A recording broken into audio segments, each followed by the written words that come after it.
Sorti le mercredi 26 juin dans nos salles, La famille Hénédrix est le premier long métrage réalisé par Laurence Arnay.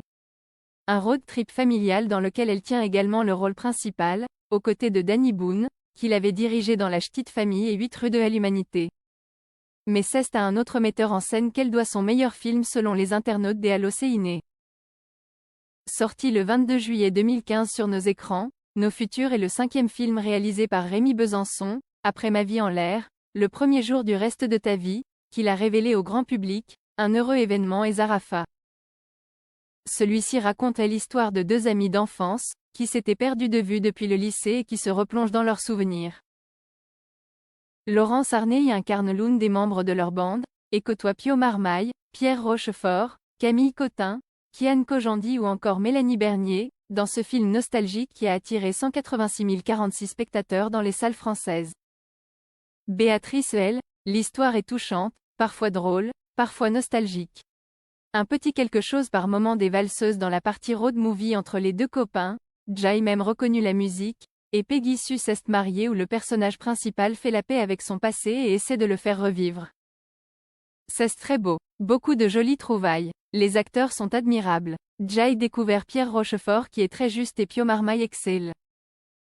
Internaute anonyme, je recommande cette belle comédie nostalgique. Plein d'émotion et d'énergie grâce à une Bokwon a envie de réécouter en sortant. Le réalisateur parle avec délicatesse d'un sujet qui nous touche tous. Un film universel à voir à tous les âges et pas qu'une seule fois. Internaute anonyme, Jai était très surprise par ce film, par ses acteurs auxquels on s'identifie instantanément, par le scénario et surtout la chute qui fait réfléchir. On y retrouve le ton juste du dernier jour du reste de ta vie. Une comédie nostalgique à voir et à revoir. Une pépite, avec pour thème central l'amitié retrouvée et la réconciliation avec soi-même.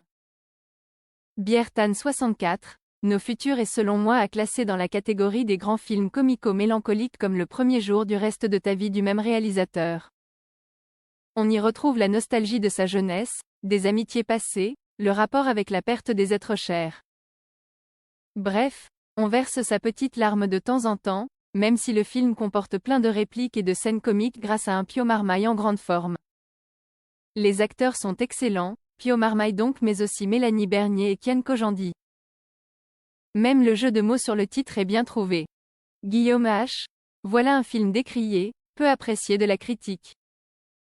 Un film catalogué au rayon des comédies de copains, un buddy movie régressif, mettant en scène des personnages traversant la crise de la trentaine sur fond de nostalgie. C'est en réalité un film surprenant, défiant les apparences.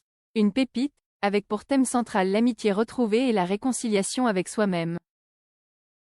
Jérémy T, incontournable pour les gens qui avaient 20 ans dans les années 80-90. Le personnage de DJ Mad Max est exceptionnel, Pio Marmaille et Pierre Rochefort incroyables. Et vous, avez-vous été séduit par Nos Futurs ?